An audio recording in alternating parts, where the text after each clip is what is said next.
Toute l'actualité du ski, chaque semaine sur Rhône TV. Avec le soutien de Bliblablo de Net Plus, Ski Valais et les banques Raiffeisen du Valais roman.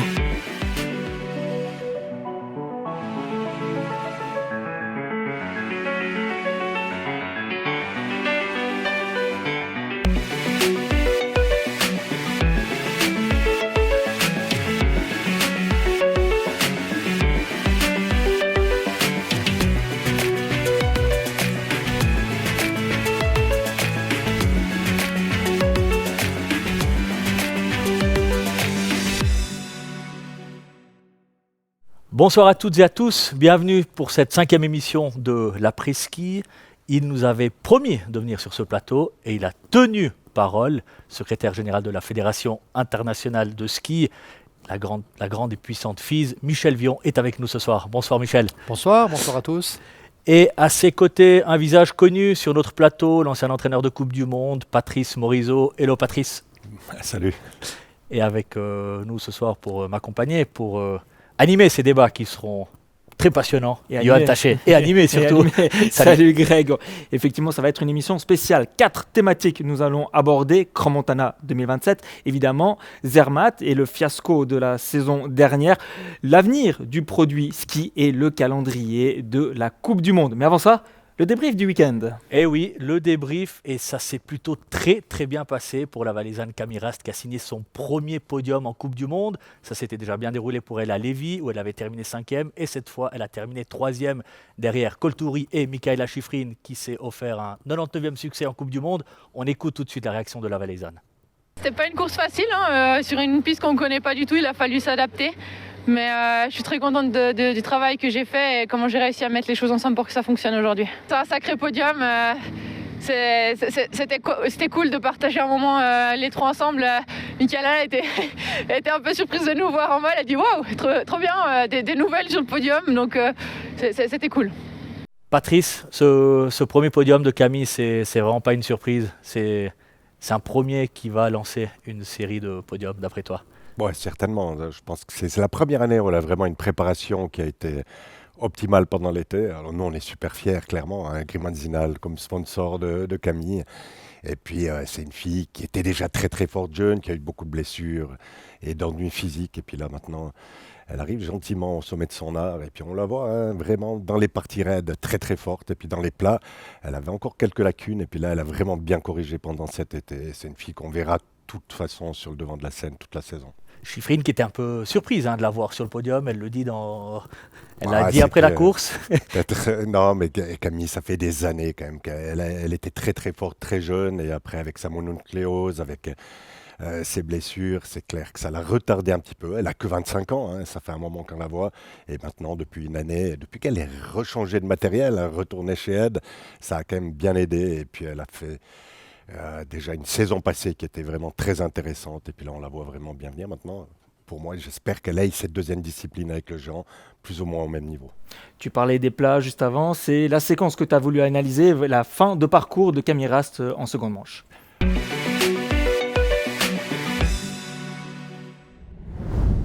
Patrice, alors on va le voir ici en image, Camille n'était pas la plus rapide sur ce plat final, mais tu as voulu mettre en évidence certains aspects.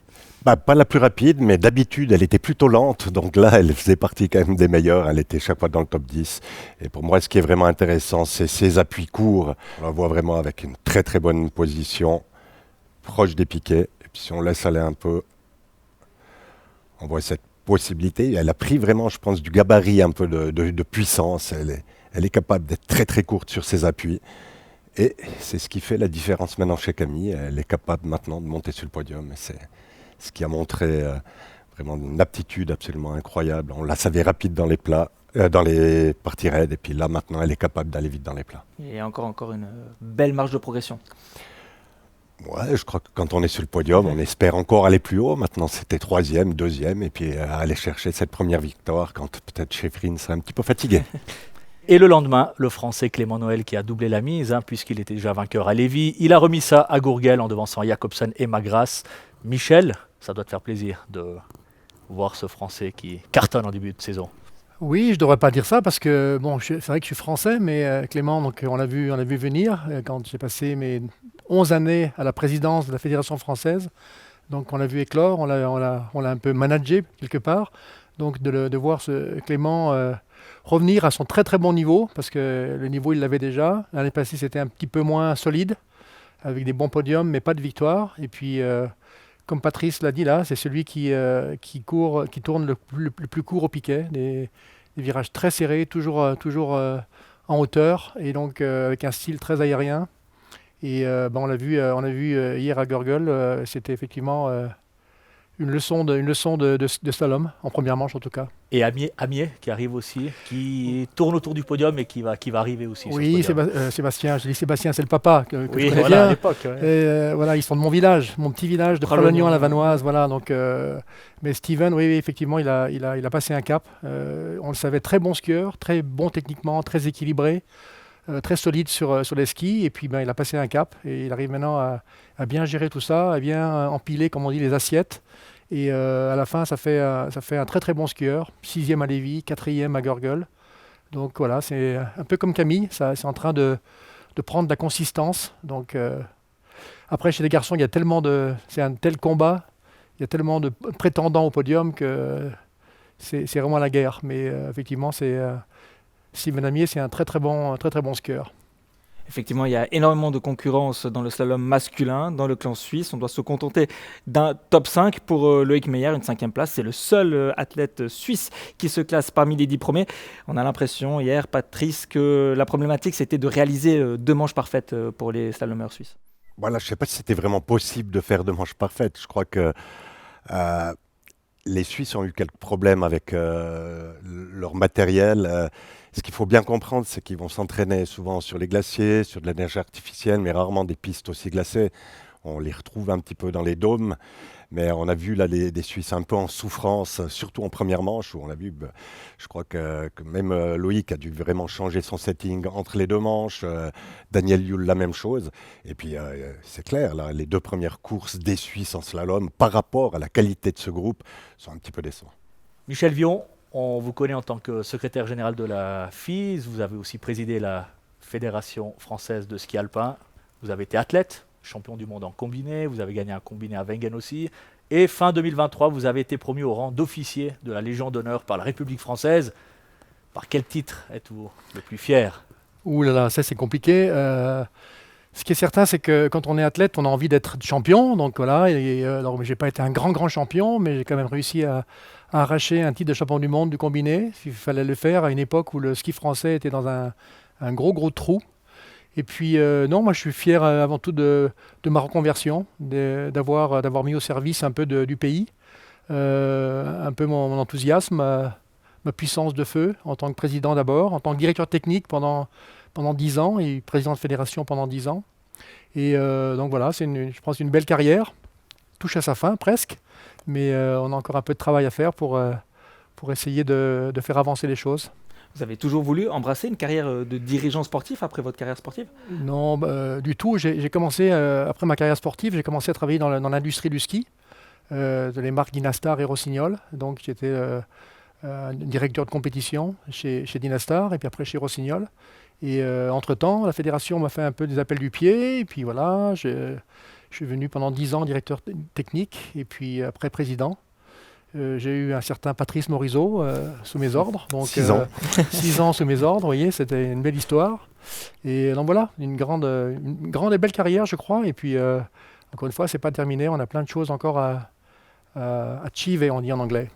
Accomplir, Voilà. Patrice, on te connaît entraîneur, on te connaît consultant, on te connaît directeur de piste, mais la politique du ski, ça t'a jamais intéressé ? Non, pas vraiment. La politique en général ne m'a pas vraiment intéressé. Mais j'aimerais quand même juste revenir quand il dit j'ai fait une carrière. Il faut quand même le dire le temps où tu courais, le combiné était la discipline reine.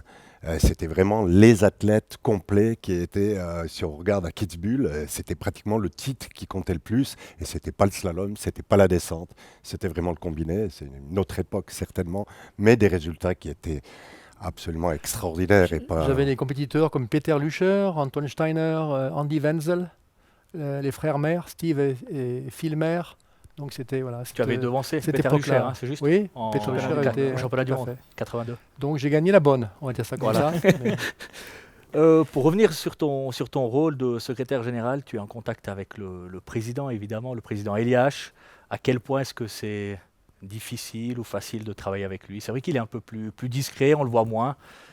Les médias notamment. Oui, le président Eliage, c'est un passionné de sport. Il a comment dire, cette volonté de faire avancer le sport. Il aime le sport, il aime le ski. On l'a vu ouvrir des Coupes du Monde d'ailleurs assez récemment. Mais bon, il a une passion pour le ski. Alors il a une approche qui peut être des fois un peu brutale, un peu sèche. Et il vient de l'industrie, voilà, c'est un businessman. Et donc du coup, peut-être pas comment dire, la manière de faire que le monde associatif, le monde du sport est habitué. Mais en même temps, il a des idées assez clairvoyantes pour le développement du ski. Et moi, c'est ça qui m'a intéressé, je ne le cache pas, quand il m'a demandé de devenir secrétaire général. J'ai accepté assez rapidement parce que je trouvais que c'était le moment. On a toujours dit la FIS, c'était la vieille dame, la vieille institution, un peu fatiguée. Et donc, oui, il a remis un peu d'élan, alors peut-être un peu trop à la vie de certains. Mais, Depuis 2021 donc. Hein. Depuis 2021, exactement. Donc ce qui est intéressant, c'est que oui, il a quand même pas mal d'idées. On a engagé cette grande opération de centralisation des droits de télévision qui est censée rapporter quand même un peu des moyens supplémentaires. On va en parler plus Tout tard ça justement. pour aider les fédérations nationales. Donc oui, c'est pas facile à travailler tous les jours avec lui, c'est une évidence. Mais je crois qu'il me fait confiance sur la partie sportive, la partie qui connaît peut-être le moins, le côté relationnel. Il compte sur moi pour effectivement avoir cette vision globale de l'institution. On va y revenir d'ailleurs sur le développement du produit ski pour les prochaines années, mais le premier dossier chaud, c'est Crans-Montana 2027. La FIS a entériné Crans-Montana comme hôte de ces championnats du monde seulement au mois de septembre, 2 ans après l'élection de la station hôte. Il y a toujours des problématiques, des rebondissements dans ce dossier. Et là, il y a le problème du stade d'arrivée qui fait face à des oppositions. Comment vous gérez la situation à la FIS ? Non, c'est assez simple. À la FIS, on a des protocoles, on a des systèmes qui sont relativement bien établis, avec des cahiers des charges bien établis, avec des procédures de candidature qui sont bien établies. On a toute une partie marketing, financement, tout ça c'est bien établi. Et oui, on a rencontré un peu de certaines difficultés avec Crans-Montana qui sont maintenant en grande partie réglées. Donc le contrat d'accueil a été signé récemment, donc voilà, ça c'est déjà un bon point. Mais c'est vrai qu'en rapport au dossier de candidature, il y avait un peu plus d'espoir d'avoir des infrastructures qui soient construites. On parle avant tout des parkings, la zone d'arrivée étant assez restreinte, assez étroite. Il avait été proposé effectivement de faire pas mal d'aménagements. Et ces aménagements ont posé problème. On a été les premiers à admettre que ça pouvait être délicat. Et l'idée n'était pas de tout casser, de tout construire des choses qui étaient infaisables, mais d'accompagner. Et, voilà. Et malgré ça, on a quand même eu quelques difficultés. Et voilà, maintenant il y a des opposants, donc attendons à voir. Cela vous inquiète ces oppositions ? On a donné un peu le temps au temps. On va laisser comment dire, les administrés, les responsables, mais on va suivre ça de près parce qu'effectivement ça vient s'ajouter à quelques tensions entre la station, l'organisateur Swisski et la FIS. Donc l'idée maintenant c'est plus d'accompagner que de s'opposer. Mais oui, on suivra le dossier de près parce que on ne peut pas se permettre 2 ans, 3 ans avant des événements majeurs comme ça, de ne pas être prêt ou de ne pas savoir qu'on sera prêt. Mais vous avez posé une deadline ? Non, il n'y a pas de deadline. On sait que les travaux qui seront à entreprendre commenceront à la fin de l'hiver, en avril, en mai. Et donc, à cette date, on espère que les petites tensions qu'il y a et les oppositions de certains riverains pourront être réglées.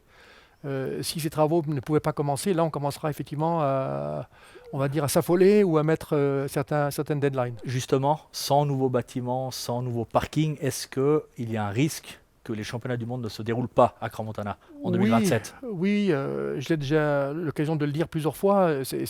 On a déjà admis beaucoup de choses par rapport au dossier initial. Donc, et on ne peut pas avoir des championnats du monde avec des infrastructures qui ne correspondent pas.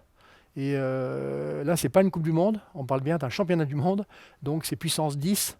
Donc l'accueil en particulier sur la partie technique, les télévisions, les camions de télévision, l'accès des équipes, le bâtiment de chronométrage qui est censé accueillir aussi les médias. Donc ça doit être réalisé. C'était dans le projet initial, qui était d'ailleurs plus grand. On a demandé à ce qu'ils le réduisent pour effectivement pas dépenser de l'argent pour rien, donc côté un peu raisonnable. Mais ce bâtiment, il est essentiel. Sans ce bâtiment, eh bien, on fera une simple Coupe du Monde et ce ne serait pas le but recherché. Donc oui, on sera exigeant parce qu'on pense qu'on a fait déjà beaucoup de concessions et on a essayé de trouver les bonnes solutions. Moi, je me suis personnellement impliqué beaucoup dans ce dossier et pour le coup, maintenant, on doit avoir au moins à minima cette zone d'arrivée qui soit bien construite avec un beau spectacle à la fin. Vous avez déjà un plan B si ça ne devait pas jouer? Non, il n'y a pas de plan B, mais il y a très rapidement un plan B qui peut se trouver s'il fallait. Mais il n'y a pas de plan B pour l'instant, on fait confiance, on est dans une relation de confiance. Et si jamais on devait s'apercevoir qu'on ne va pas y arriver, dans ce cas-là, on trouvera un plan B assez rapidement. Patrice, tu as longtemps travaillé comme directeur de piste à Crans-Montana. Tu connais aussi un peu les entrailles de Swiss-Ski. Est-ce que tu es étonné qu'il y ait, comme le dit Michel, qu'il y ait des tensions entre les différentes entités, Crans-Montana, la FIS, Swiss-Ski? Moi, je connais la partie sportive. Je ne connais pas vraiment la partie politique ou ce qui entoure. Après, ce que Michel dit est totalement juste. On ne peut pas vendre un projet et puis faire autre chose. Donc, à un certain moment, je crois que c'est vrai que cette aire d'arrivée, on la voit, ça faisait partie intégrante du dossier. Après, Crans-Montana a gagné avec un dossier, donc il faut aller au bout avec ce dossier. On ne peut pas tout changer. Après, il faut sûrement trouver des solutions, mais moi, je comprends que dans le dossier initial, il y avait un projet énorme. C'était un projet énorme, peut-être trop gros. Et on s'est très vite rendu compte que ce n'était pas la peine d'insister sur ce dossier qui était peut-être trop gros. Mais dans les promesses qui ont été faites, les promesses qui ont été écrites, et comme tu le dis, Patrice, il y avait des compétiteurs à côté. Narvik, Zoldéou, les Andorrans, qui disent mais comment ça se passe là? Nous, on avait un dossier qui était bien établi. Et puis, on attribue le championnat du monde à Crans-Montana. Ils ne vont pas faire la moitié de ce qu'ils avaient promis. Donc comprenez que ça peut poser quelques tensions. Mais après, il faut quand même voir un petit peu tout l'à côté. Il y avait CMA au départ, maintenant c'est Vail Resort. Ça change et puis je pense que ça sera aussi beaucoup plus facile pour la FIS de travailler avec la nouvelle équipe en place. Alors, à Crans-Montana, il y a eu Marius. Et maintenant, qui a fait un boulot extraordinaire, ça il faut quand même le dire. Crans-Montana, sans Marius Roby. Il n'y aurait pas eu de championnat du monde. Il n'y aurait même pas eu de Coupe du Monde à la base, pas de championnat du monde. Et puis maintenant, c'est une autre équipe et puis ils doivent se mettre en place parce que CMA, ça vient d'être fini. Veil arrive et je pense que Veil va bien aider pour que ils ont aussi cette expérience. Les championnats du monde à Veil, on les a eu 2 fois il n'y a pas très très longtemps, c'est quelques années et 20 ans. Donc c'est des gens qui ont aussi l'expérience, qui vont certainement aider à faire de ces championnats du monde une terrible réussite, parce qu'en Suisse, des championnats du monde, je pense que ça pourrait bien... Par rapport à des dossiers, il y a toujours des circonstances un peu atténuantes. On se dit, effectivement, on n'a peut-être pas vu ça correctement. Et on est là aussi pour aider. Et quand je dis nous, c'est les experts de la FIS, les race directeurs qui viennent par rapport aux pistes, par rapport à la sécurité, par rapport aux zones d'arrivée. Tous les conseils qu'on a pu donner pour dire, voilà, ne faites pas ça, faites plutôt ça. Et on arrive à un projet qui était un projet à minima, quasiment. Et on se met d'accord sur ce projet à minima, et après on se rend compte qu'il y a des oppositions. Donc comprenez qu'on est un petit peu... on sera vigilant, bien sûr. Mais pour l'instant, on est dans le dialogue et on est dans l'accompagnement. Et confiant encore, malgré tout. Oui, confiant. On est en Suisse, on est dans le pays du ski, on est avec des gens d'expérience, on a une station qui a des moyens, avec une fédération nationale qui est bien organisée, donc il n'y a pas de raison de ne pas y arriver. Mais encore une fois, on ne peut pas être dans un standard qui serait en dessous de ce qui se fait. et de ce qui s'est fait. Vous avez vu ce qui était Courchevel-Méribel, par exemple. Voilà, il y avait le beau temps pendant 15 jours, c'est vrai, ça a beaucoup aidé, mais en infrastructure, c'était énorme. Il y a eu des parkings 700 places, deux télécabines tout neufs, une piste taillée dans la forêt, remodelée totalement. Enfin, il y a eu vraiment des investissements pour faire à la fin un beau spectacle. Tu parles de beau temps. Alors justement, passons dans un autre lieu du Valais, à Zermatt-Chervigna. On en a parlé ces dernières années. On a essayé de lancer la saison de Coupe du Monde, la saison de vitesse dans le Haut-Valais. Malheureusement, ça ne s'est pas fait. Trop de vent, pas assez de neige, etc. Patrice, est-ce que c'était une fausse bonne idée de lancer des descentes à cette période, à savoir fin octobre, début novembre? C'était mission quasi impossible. C'est une mission difficile. Moi, ce que j'ai pas bien compris là-dedans, c'est de se précipiter et de décider ça la première année, de faire l'été et de dire on va faire déjà au mois de novembre ou octobre des courses à Zermatt. Et du reste, la différence qu'il y a eu entre la première et la deuxième année de Zermatt, la première année, Zermatt n'était pas prêt. Il n'y avait pas eu de snow farming, toute la partie basse, ils n'ont pas pu faire, pas canonner, donc ça a été plus une faute de l'organisation. La deuxième année, ils étaient prêts. L'année passée, ils étaient prêts, ils ont eu de la malchance avec le temps. On le sait après. Ce projet, franchement, pour les yeux, il est magnifique. Sportivement, c'est un petit peu plus compliqué. La période est plus compliquée. Et je crois que j'ai entendu un petit peu des bruits sur un retour peut-être de Zermatt par rapport à la piste qui existait avant. Mais ça c'est une grande idée. Parce qu'elle est bien exposée, c'est plus bas, un tiers de la piste est dans la forêt. C'est différent. Sur un glacier, on sait, ça fait 40 ans qu'on va sur les glaciers, ça fait 40 ans que les équipes nationales ne vont plus jamais, au mois d'octobre, novembre, pratiquement s'entraîner. Trop de vent, trop de brouillard. C'est trop aléatoire. En réalité, à Zermatt, mais cette année, ça nous donne tort. Hein. Oui. Cette année, il y a eu pratiquement 20 jours de grand beau, pas de vent, et ça aurait été, en tout cas, pour des images extraordinaires. Mais je crois qu'après, les athlètes, ils se sont un petit peu trop mêlés. Pour moi, quand tu profites de ces glaciers pendant l'été, l'automne, et puis tu tapes comme ça sur un organisateur, franchement, pour moi, Zermatt a pris les bonnes décisions aussi, en disant, OK, vous voulez pas de nous, on veut pas de vous pendant un certain moment. Et puis je pense que tout va revenir un petit peu plus tranquille, certainement déjà l'été prochain ou l'année d'après. Comment est-ce que vous aviez accueilli justement cette interdiction? Patrice a un peu tout dit. On s'est tous un peu précipités. Peut-être c'était un projet qui est, encore une fois, qui est sur le papier, qui est super. Mais oui, un peu tous précipités, tous autant qu'on est. La station, certainement, les fédérations nationales italiennes et suisses, la fédération internationale, bien sûr. On s'est tous un peu précipités. Et sur le mot qui revient, c'est aléatoire, risque, trop de risques. Alors cette année, on dit, mais oui, regardez, on a reçu d'ailleurs des emails, regardez, cette année, c'était super. Oui, mais c'est facile de dire ça après, ou même trop facile de dire ça après coup. Mais c'est trop aléatoire.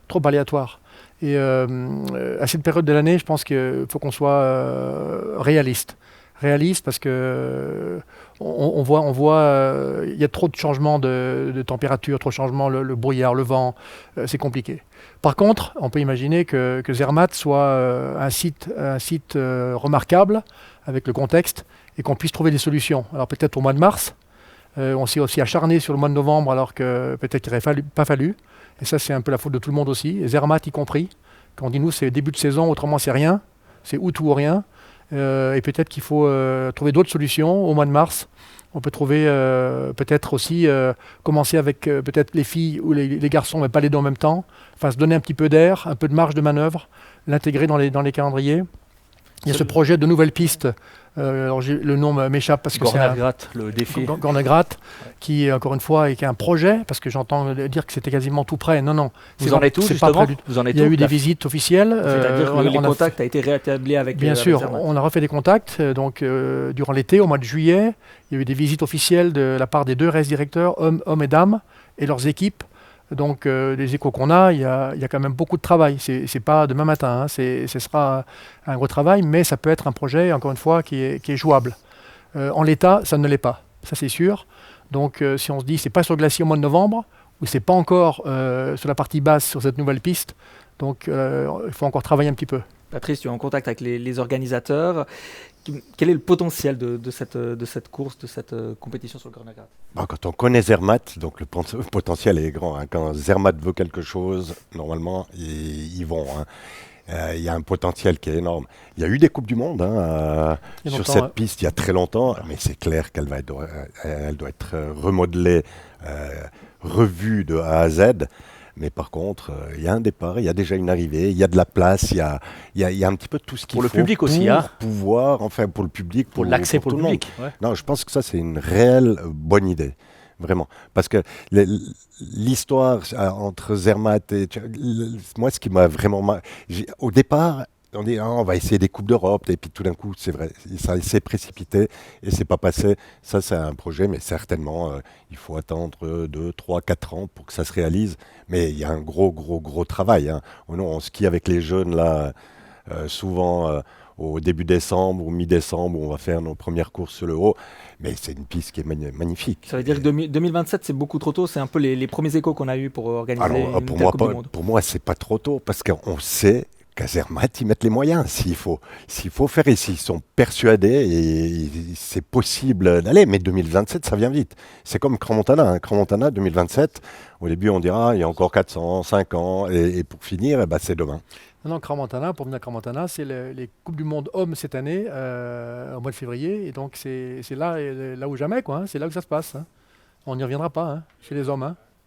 Donc, en termes de test event, voilà. On a l'impression que la FIS a vraiment besoin de Zermatt et que la réciproque n'est pas forcément vraie. Non, je ne suis pas sûr qu'on peut dire ça comme ça. Zermatt, on cherche effectivement des sites qui soient des sites iconiques, qui soient vraiment des sites. On parle de Saint-Moritz, de Kitzbühel, on parle de et donc on a besoin de ces sites-là et c'est logique. Donc on va dans les sites qui sont au-delà du sport, des sites connus, des sites qui représentent quelque chose. Donc Zermatt est définitivement fait partie intégrante de ces sites-là. Après, il ne faut pas se tromper de challenge. Encore une fois, il y a des standards, il y a des aménagements à mettre en œuvre, il y a de la sécurité, alors on n'est pas inquiet sur le pouvoir d'accueil de Zermatt, zéro souci en termes de logistique, d'hôtellerie, de moyens financiers, de tout ce qui va autour. Mais il faut que la piste soit au standard. Encore une fois, standard, ça veut dire ni trop dangereuse, ni trop facile, ni trop étroite, ni trop exposée aux avalanches, ni trop... et on peut sauter le train, mais on ne peut pas sauter le train sur 100 mètres de long. Il faut aménager ça de la bonne manière. Et des courses à la fin mars, début avril, l'intérêt, il existerait? Pour moi, je crois que c'est là que la FIS ou le ski alpin doit se réinventer un petit peu, parce qu'on est quand même, et on doit l'accepter, un sport mineur. Et on est capable certainement de devenir un sport un peu plus important. Mais pour ça, il n'y a pas beaucoup de sports. On n'a que 4 mois de compétition sur 12 mois. C'est 8 mois de travail pour 4 mois de compétition. Et là, certainement, il y a des choses à aller chercher. Et puis, juste pour finir sur Zermatt, parce que Zermatt, c'est maintenant Franz Julen, qui est un grand ami de longue date de John Eliash. Donc, certainement qu'il y a aussi une amitié, des acquaintances qui font que Zermatt est quand même assez proche de la FIS. On est tous amis avec Franz Julen. Certains athlètes disaient qu'il faut aller en avril, il y a de la neige en avril. Ok, c'est super, il y a de la neige en avril. Peut-être qu'à Zermatt, c'est bien parce qu'on est en altitude et tout ça. Il faut qu'on soit très prudent par rapport à ça. Parce que l'intérêt du ski, à partir du 20 mars, il n'y a plus aucune télévision qui prend le signal. C'est très clair. On nous l'a déjà dit. Donc il faut qu'on arrête de rêver, d'imaginer qu'on aurait des courses en avril, parce qu'elles ne se feront pas, pour des raisons économiques et de diffusion. Donc fin mars, c'est déjà... on parle de 25 mars, on l'a vu l'année passée à Saalbard, pour les finales à Saalbard. On est limite de la neige, on n'est pas en altitude à Saalbard, mais on est limite de la neige, limite de l'intérêt. Le vélo a commencé, le football a repris, la Coupe la Ligue des Champions, beaucoup de concurrence. Et à mon avis, on se tromperait de combat si on voulait aller trop loin en saison. Allez, on a compris, c'est un dossier qui est chaud bouillant. Et on en a encore 2 qui vont suivre dans cette émission. Mais d'abord, une petite page de publicité.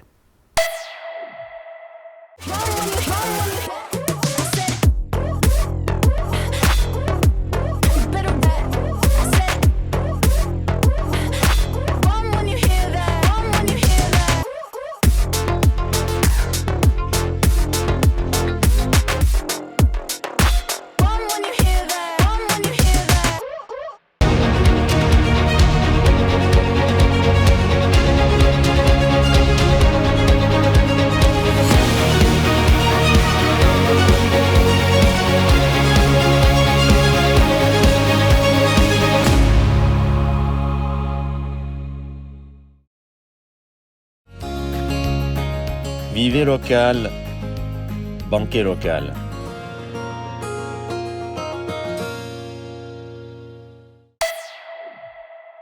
On a parlé de Zermatt et sa place de calendrier. Le calendrier, justement, c'est une thématique récurrente chaque année. Trop de voyages, trop de courses, trop de blessures. Les polémiques et les critiques se multiplient. Des efforts ont été consentis, notamment cette saison, pour alléger le calendrier. Il n'y aura plus 3 courses de vitesse, par exemple, lors d'un même week-end. Michel, qu'est-ce qu'on peut encore faire davantage pour améliorer ce calendrier et le confort des athlètes? Trouver un peu d'aération entre les compétitions. On a laissé pour les filles un week-end de libre avant les championnats du monde, par exemple.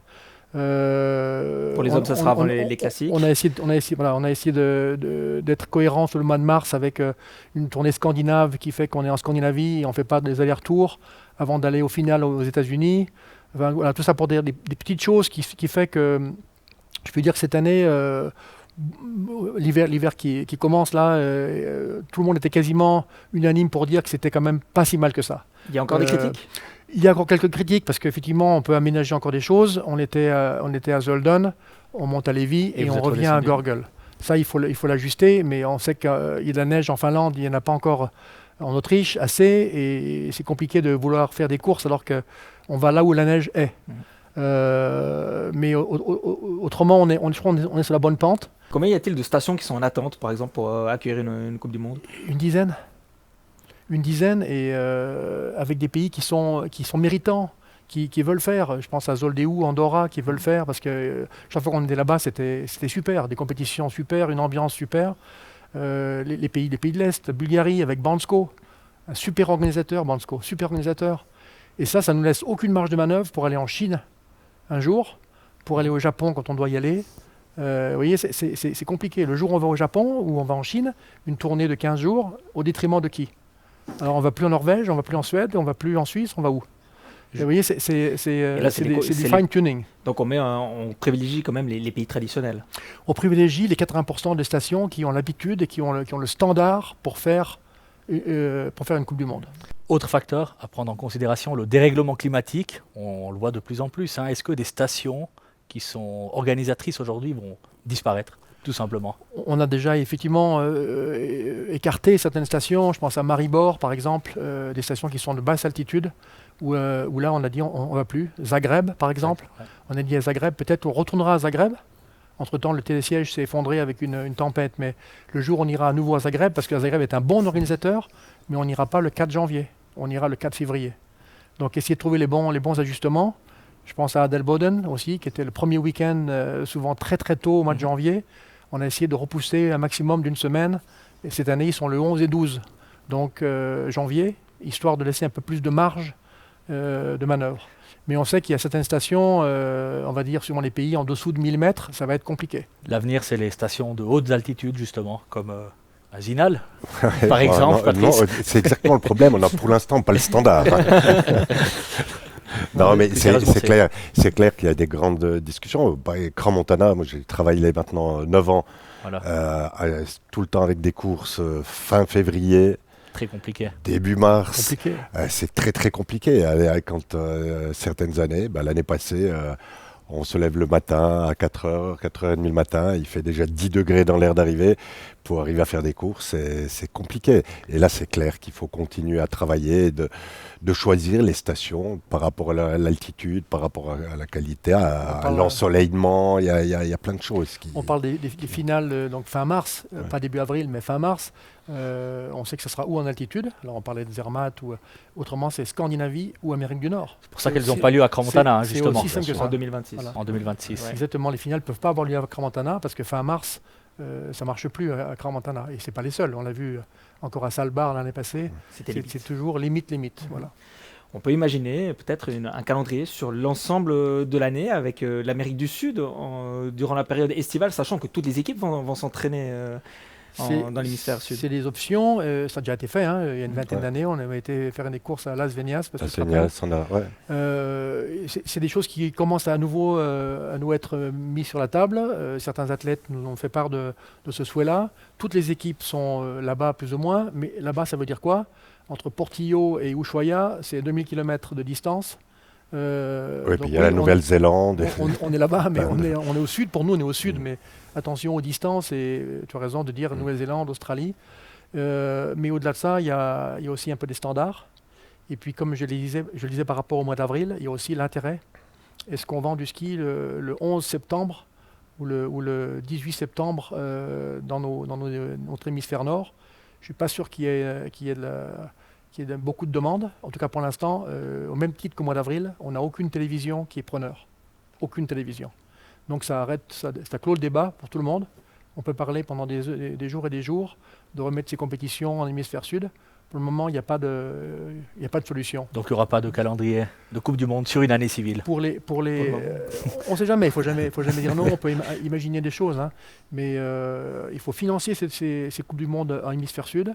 Les équipes sont là-bas, c'est super. Le jour où elles sont là-bas pour des courses, ça sera le pays organisateur qui devra payer les déplacements. Et là, c'est encore pas gagné. On parle de 3-4 millions d'euros de transport, uniquement de transport. Et puis après, il faut une télévision qui nous couvre ça. Et donc, pour l'instant, ce n'est pas le cas du tout. Ouais, on a eu des Jeux Olympiques en 2018 et en 2022 en Asie, mais on a les compétitions de Coupe du Monde, elles sont inexistantes. Est-ce qu'on va revenir à moyen terme en Asie avec des courses au Japon, en Chine? C'est bien le projet. Le Japon est un pays important pour nous. Le Japon, pour l'instant, ils ne sont pas prêts. Il n'y a pas de stations qui sont preneurs et qui veulent investir et qui veulent se positionner. Encore une fois, sur les calendriers à 2 ans, si jamais ça avait été le cas, on aurait été en difficulté parce qu'il aurait fallu sortir quelqu'un pour mettre le Japon. Et on ne va pas en Asie pour un seul week-end, on y va pour 2 week-ends. Pour que le transport soit... Donc ça serait Japon-Chine. Pour l'instant, la Chine, pareil, il n'y a pas de candidat réel. Quand on parle de Chine, on leur demande d'avoir des pistes éclairées pour que la retransmission puisse se faire pas à 4 heures du matin. Donc c'est aussi un problème. Donc des courses nocturnes, 18h, 19h, 20h, qui permet d'avoir des courses à 9h, 10h le matin en Europe. Donc tout ça, c'est à prendre en compte. Mais oui, bien sûr que l'Asie est important. Corée, Japon, Chine sont toujours dans notre tête. Et c'est pour ça qu'il ne faut pas trop s'emballer et laisser un peu de place le jour où on décide d'y aller, parce que les stations seront prêtes, le standard sera là, il faut qu'on puisse y aller. On parle de Japon, on parle de Chine, ça nous permet de parler du dernier thème, hein, le développement du produit ski alpin. Dubaï, par exemple, est-ce qu'on aura un jour un slalom de Coupe du Monde dans un dôme à Dubaï? Non, ça a été évoqué, c'est pas d'actualité.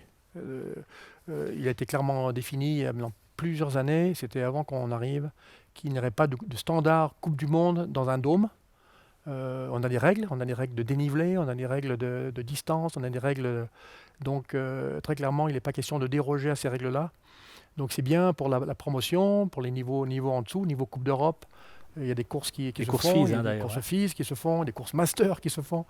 Mais au niveau Coupe du Monde, il n'est pas du tout envisageable, en tout cas pas pour l'instant, à moyen terme, d'imaginer des courses indoor. Tu ne serais pas fan, Patrice?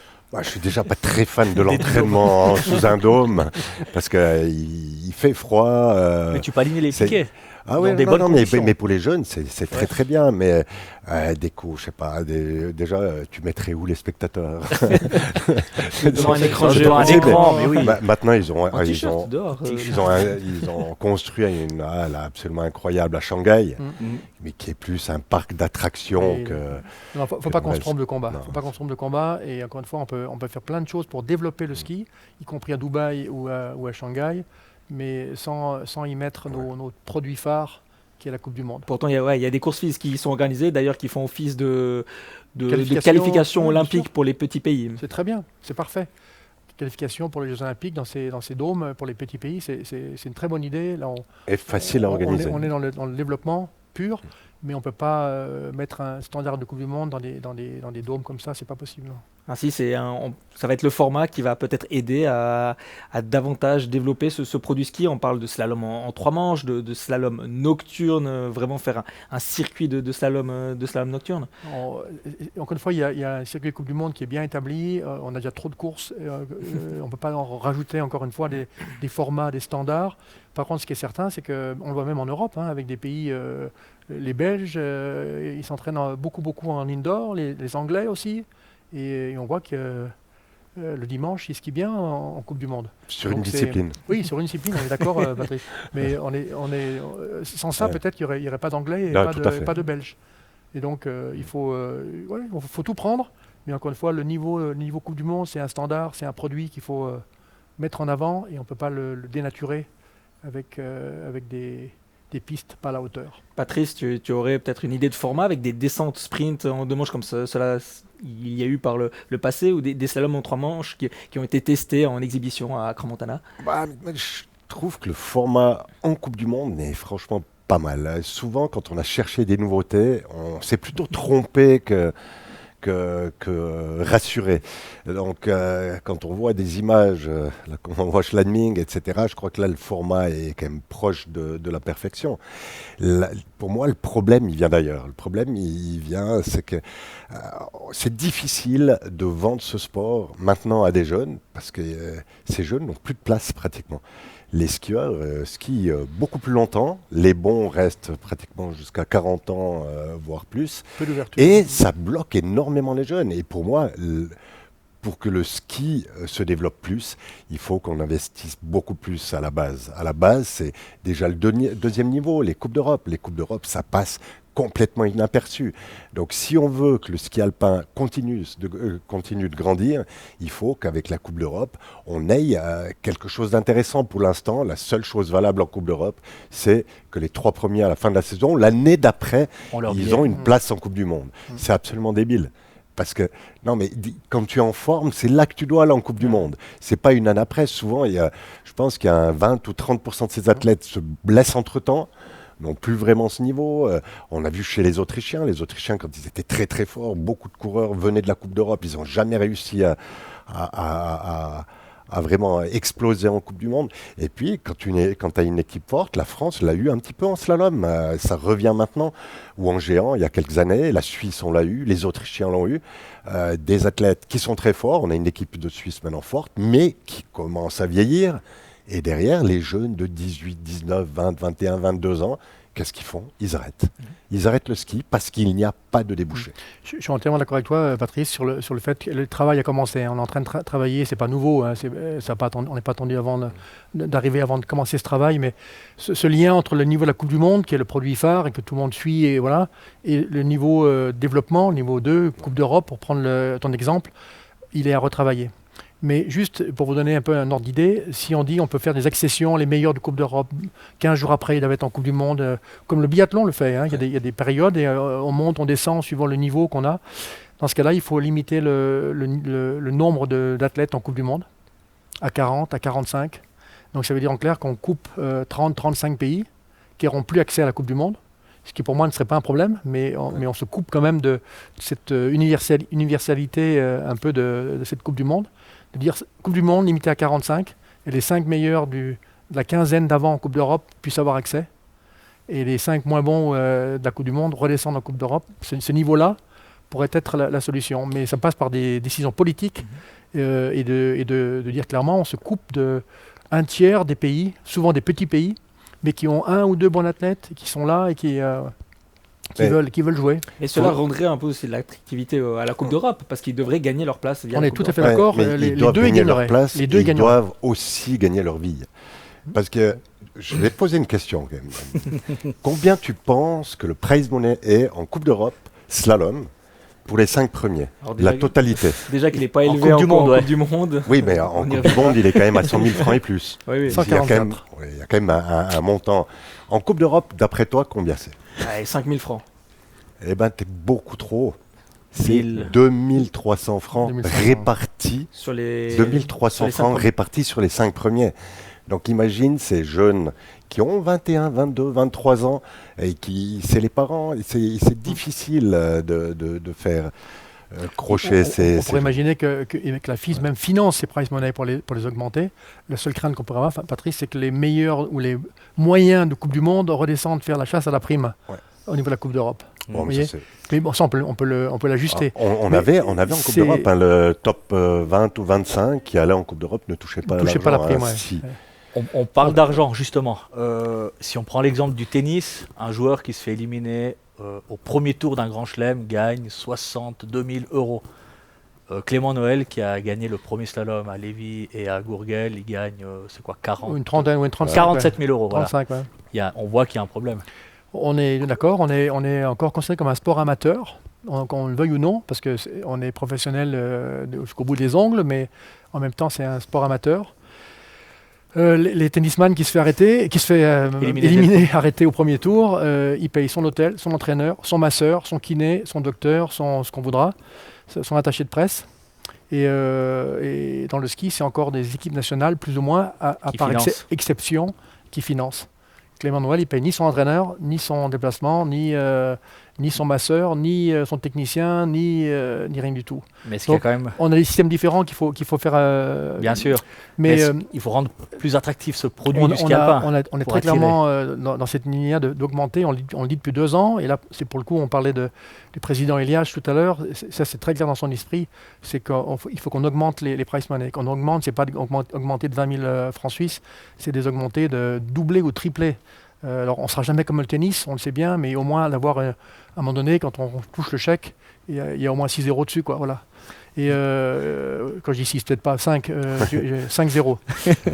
Mais au-delà de ça, c'est vrai que ces price money, ça passe aussi par le produit qu'on met, qu'on vend. L'attractivité. Qu'il soit plus attractif. Ouais. Il faut qu'il soit peut-être mieux filmé, mieux télévisé. Vous avez vu les programmes qu'on a fait sur l'affichage, sur les drones, sur la manière de le rendre un peu attractif.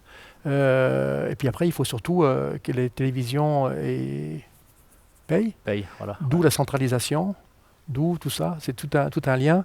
On sait que ce produit centralisé, vendu centralisé, va rapporter beaucoup plus, en tout cas bien plus que ce que actuellement chaque pays individuel peut toucher.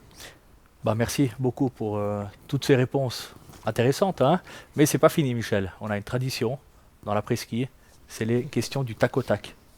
Est-ce que tu es prêt? Oh là là, ça va être dur, mais on va quand même essayer. Ça va. Allez, organisé ou bordélique? Organisé. Crans-Montana ou Zermatt? Oula, Zermatt. Suivre des mondiaux en tribune ou dévaler les pistes à Megève? Les mondiaux en tribune. Vitesse ou technique? Technique. Après ski de folie ou soirée tranquille au coin du feu? Après ski de folie. Intéressant. Marco Odermatt ou Alexis Pinturo? Ouh là là, compliqué. Joker. Je sais pas si on pas Joker. On accepte ou... Non, sur la qualité comme ça, Marco Odermatt. Vous avez dit que vous étiez très organisé plutôt que bordélique. On a lu en quelque part que vous étiez même très organisé avant les courses. Vous prépariez vos valises. Ouh là là, oui, mais ça, c'est il y a longtemps. Quand j'étais athlète, c'était par peur de la chute ou de ne pas rentrer dans ma chambre d'hôtel pour... donc le matin, en partant à l'entraînement ou lors des compétitions, j'avais mon sac qui était prêt. Au cas où, j'allais directement à l'hôpital. Donc j'avais mon sac prêt pour pas que mon copain de chambre ait à faire la valise. D'accord, voilà. ok. Donc, mais oui, relativement organisé, relativement cartésien.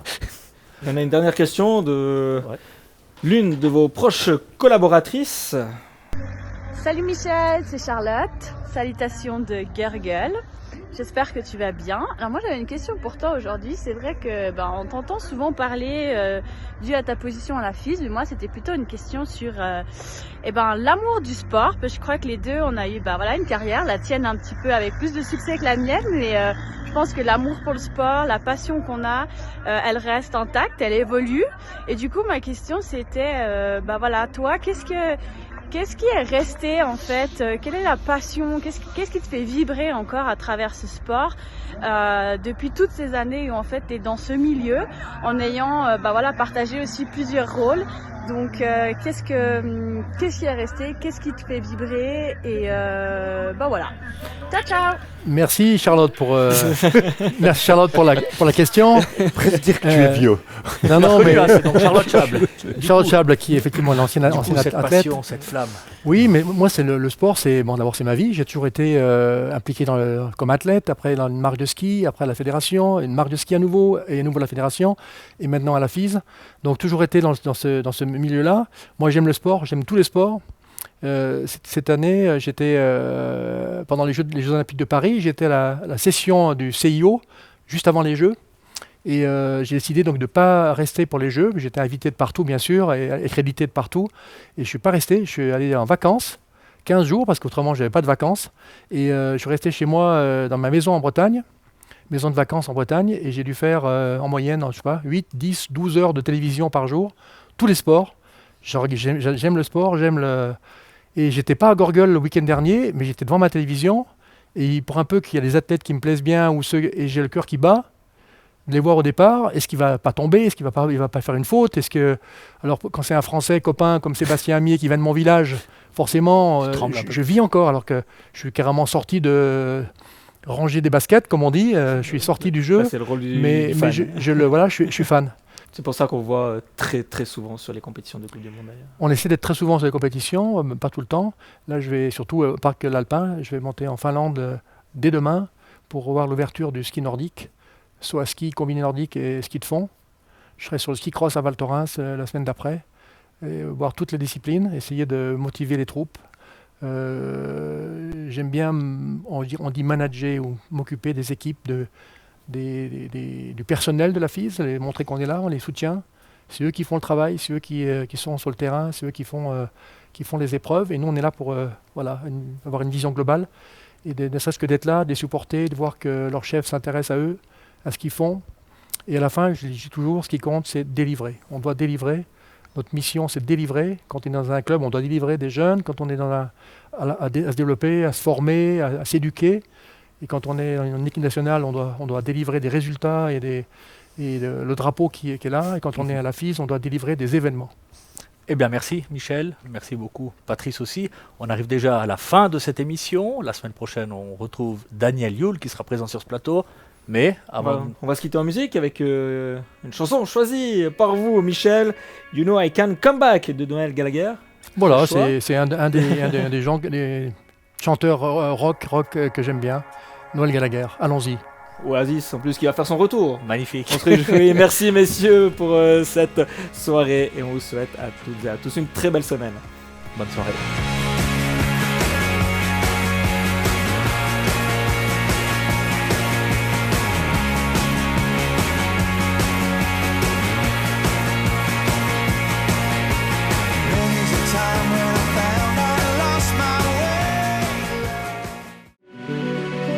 Toute l'actualité du ski, chaque semaine sur Rhône TV. Avec le soutien de Bliblablo de Net+, Ski Valais et les banques Raiffeisen du Valais roman.